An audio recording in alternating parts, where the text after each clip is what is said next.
Selamat malam. Pada kesempatan kali ini saya akan membahas tentang Big Data serta IoT. Yang pertama adalah kita bahas dulu revolusi industri 4.0, kemudian Big Data, bagaimana Big Data bekerja, kemudian membangun Big Data Analysis Solution. Dari definisi industri 4.0, menurut Kohler dan Weiss 2016,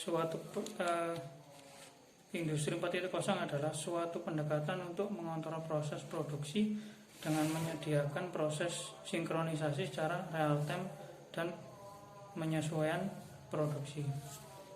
Kemudian yang kedua, menurut Trape 2016, konsep umum yang memungkinkan untuk manufaktur melibatkan unsur-unsur kecerdasan taktis menggunakan teknologi canggih seperti IoT dan cloud computing.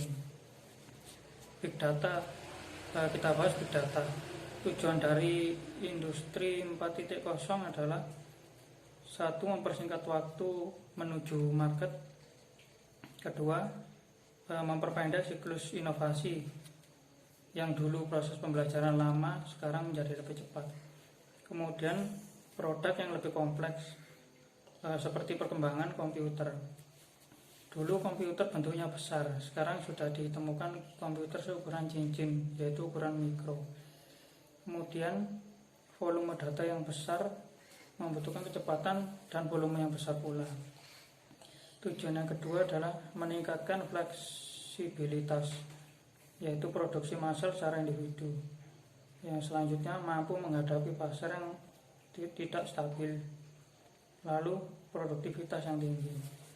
Kemudian meningkatkan efisiensi, menghemat energi dan sumber daya sebagai titik penting dalam kompetensi pasar. Yang dulu manusia bekerja, kemudian sekarang beralih ke mesin. Jadi manusia lebih dipermudah lagi. Yang dulu operasional, sekarang beralih ke manajemen saja.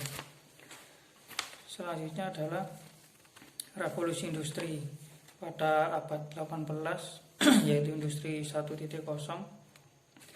di mana pada masa itu memperkenalkan mesin industri, produk produksi mekanis yang didukung oleh air dan uap. Kemudian pada abad 19, yaitu industri 2.0, memperkenalkan pada jalur produksi massal yang didukung oleh energi listrik. Kemudian pada tahun 1970 masuk pada industri 3.0, yaitu penggunaan elektronik dan pengembangan teknologi informatika yang lebih lanjut dalam produksi otonom atau robotik. Hari ini kita berada pada poin 4.0 berdasarkan cyber physical system. Dulu tahun 2006 masih belum ada yang namanya jejaring sosial, WA, IG, Facebook, dan Twitter. Kemudian ojek online belum ada, Traveloka, peralatan-peralatan seperti iPhone, iPad belum ada. Terus kemudian cyber physical system atau CPS, yaitu sistem kolaborasi antar elemen-elemen komputasi yang mengandalkan entitas fisik yang operasinya dimonitor, dikoordinasikan, dikontrol, dan diintegrasikan oleh inti komputasi dan komunikasi. Operasi-operasi tersebut memungkinkan kita untuk menambah kemampuan sistem dan menggabungkan kompetensi komputerisasi dan komunikasi serta proses fisik. Kemudian kita masuk ke Big Data. Big Data adalah data yang skala, keragaman, dan kompleksitasnya memerlukan arsitektur, teknik, algoritma, dan analisis untuk mengelola atau serta mengekstrak nilai dan pengetahuan yang tersembunyi. Yang bisa membuat data menjadi besar adalah diri kita sendiri, yaitu dari pola hidup kita dan karakteristik kita.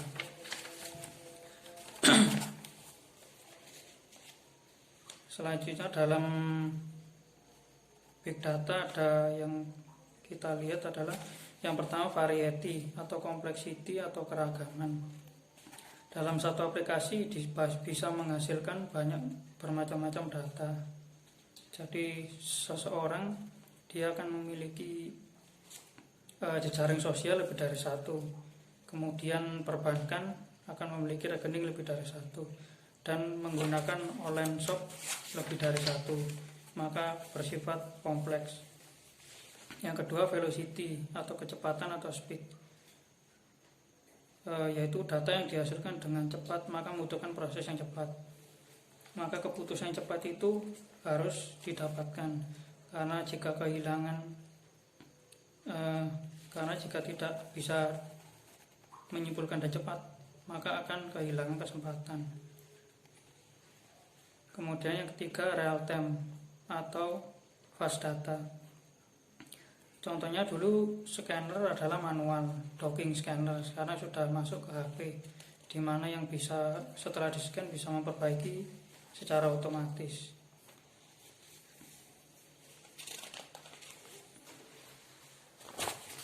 Kemudian selanjutnya masuk ke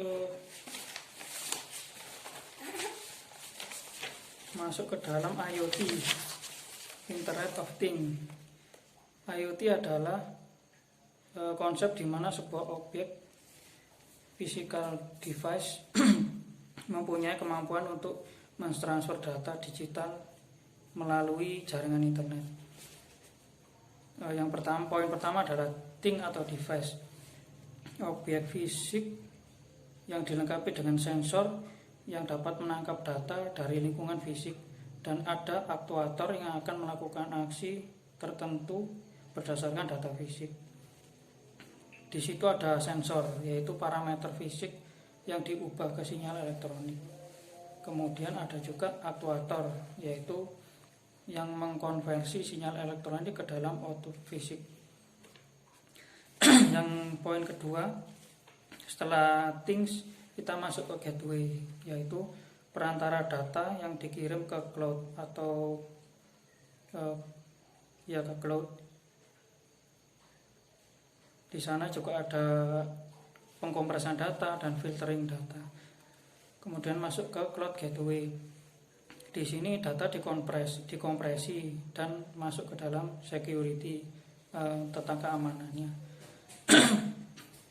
Selanjutnya adalah ke streaming data prosesor, yaitu untuk memastikan transisi dari input data ke data lake berjalan dengan baik. Selanjutnya masuk ke dalam data lake, yaitu suatu penampung raw data atau data aslinya dari berbagai device. Selanjutnya adalah big data warehouse, yaitu yang mengubah dan menyiapkan data ke dalam bentuk terstruktur. Kemudian data analistik, disinilah yang mencari insight di dalam data dengan metode statistika, visualisasi data, melihat pola, serta korelasi antar data dan analisis lainnya. Kemudian setelah itu masuk ke machine learning.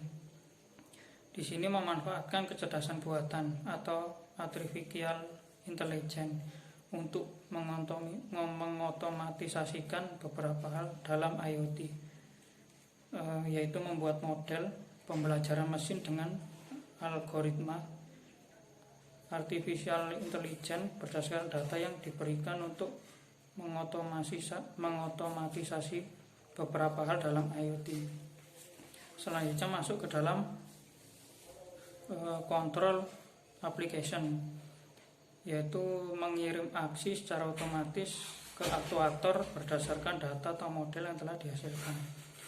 Contohnya seperti menyalakan lampu, menyiram otomatis, mematikan mesin, dan seterusnya. Di sini ada dua base, yaitu yang pertama rule base, yaitu bahasa pemrograman. Kemudian yang kedua adalah machine learning base, yaitu seperti self driving car, yaitu mobil tanpa awak, near awak atau autopilot. Yang terakhir adalah user application, yaitu antarmuka pengguna seperti mobile application, web application yang biasa digunakan untuk monitoring, kontrol, konfigurasi, behavior dari device IoT. 3 faktor yang mendukung hal ini adalah yang pertama device management, yang kedua user management, dan yang ketiga security management. Demikian yang dapat saya sampaikan perihal big data dan IoT.